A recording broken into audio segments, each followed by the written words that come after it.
Hi, this is Rehabilitation Center for Abandoned Dog Kobuleti Batumi. Two teachers rescue hundreds of dogs without any governmental funding or any funding. Yesterday at night, one of our volunteers brought this small, amazing puppy.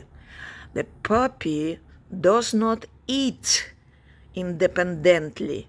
It needs to be administered the baby food, except that need also medication, because we are only two European teachers who has hundreds of dogs.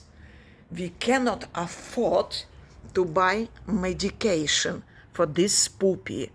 Your help will be very appreciated at this moment, and puppy is also saying the help is very appreciated. This puppy needs Heptral, and this is very expensive for us. This is 30 per bottles.